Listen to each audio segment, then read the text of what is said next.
Hi అండి. అందరూ ఎలా ఉన్నారు? అందరూ బాగుండాలి, అందులో మనమందరం ఉండాలి. Welcome back to our channel Shweta's family. మనం ఈరోజు మాఘపురాణం 28వ అధ్యాయం క్రూర కథ గురించి విందాం. కృష్ణమద మహర్షి జహ్నుమునితో ఇట్లనెను. మాఘమాసమున నదీ ప్రవాహ స్నానము చేసి శ్రీహరిని పూజించి మాఘవ్రతము ఆచరించిన వాని పుణ్యభాగ్యమును వినుము.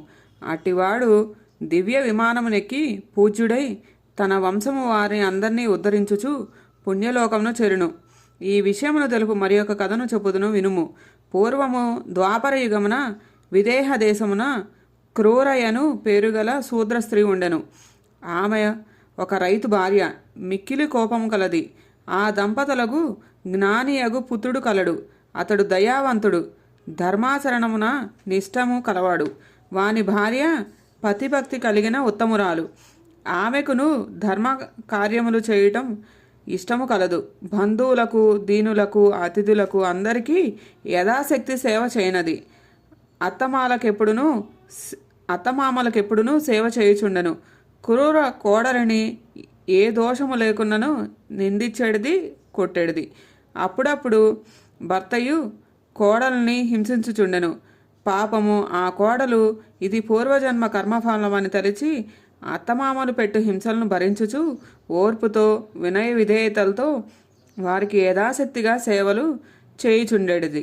ఒకనాడు ఇట్టి హింసను పొంది దుఃఖించుచున్న భార్యను చూచి క్రూరాపుత్రుడు తన తల్లిదండ్రులతో ఇట్లనెను. నాయనా, అమ్మ, నా మాటను విడును. నా మాటను కీర్తిని కలిగించినది, ధర్మమును సాధించినది.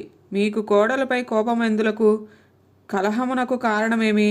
మీ శరీరములకును బాధను కలిగించు ఈ కోపంతో మీకేమి ప్రయోజనము? సర్వసంపదను నశింపజేయు కలహములెందుకు? నేను గాని నా భార్య గాని మీకేమి అపకారము చేసితిమి?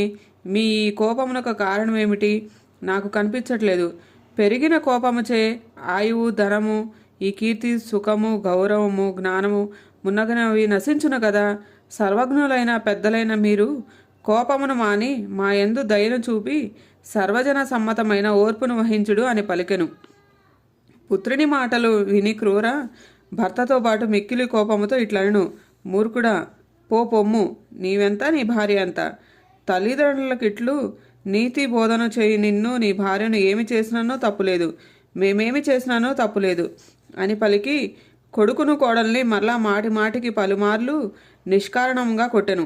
ఇట్లు దెబ్బలు తినుచున్న పుత్రుడు దోషమును చెందెను, కానీ సహజమైన శాంతమును పొందెను. అయ్యో, తల్లిదండ్రులను ద్వేషించుట అంత తప్ప? అటివారు శాశ్వతంగా నరకమునకు పొందుతురు కదా. తల్లిదండ్రులకు సమానమైన దైవము వేరొకటి లేదు. స్త్రీకి భర్తను మించిన దైవం లేదు కదా. విష్ణువుతో సమాన దైవము, గంగతో సమానమగు తీర్థము లేవు కదా అని తలచెను. భార్యను తగు మాటలతో ఊరడించెను. ఓర్పుగా ఉండమని సమాధానపరచెను. కోపిష్టియకు క్రూర కోడల్ని కొట్టి ఒక గదిలో ఉంచి తలుపులను మూసివేసెను. ఆమె కుమారుడి ఆ అకృత్యమును చూచి తల్లిని నేమియో అనలేక, పితృత్వ భక్తి వలన ఏమీయూ చేయలేక మౌనంగా బాధపడుచు పూర్వం వల్లే తల్లిదండ్రులకు సేవ చేయుచుండెను.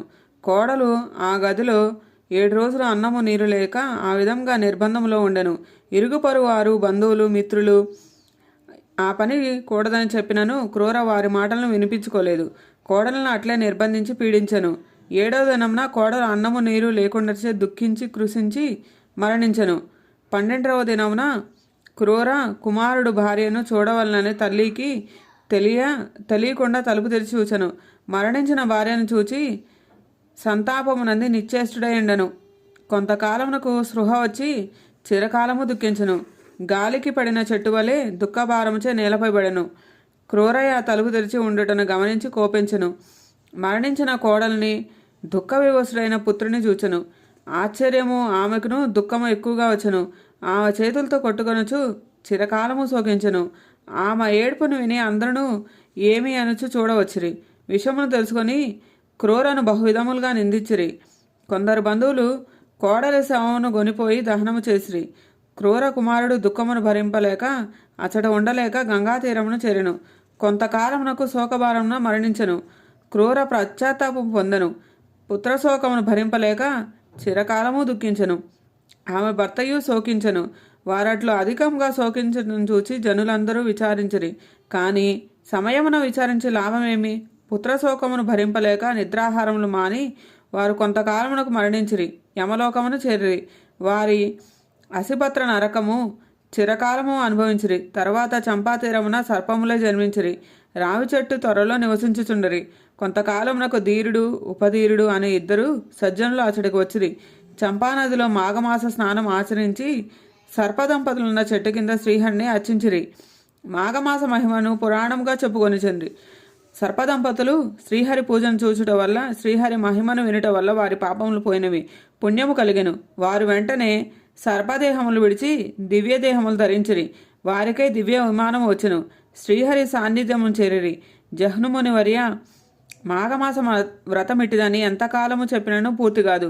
ఇంతమంది మాఘమాస వ్రత మహిమ వలన తరించరనని చెప్పుటకును వీలు లేదు.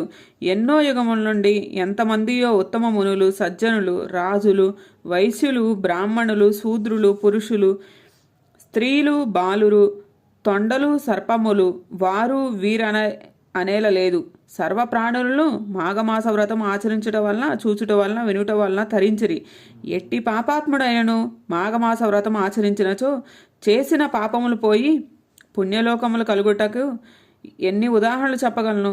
ఎన్నియో ఉదాహరణలు ఉన్నవి సుమా అని కృష్ణ మదామహుని జహ్నుమునికి మాఘమాస వ్రత మహిమను వివరించెను.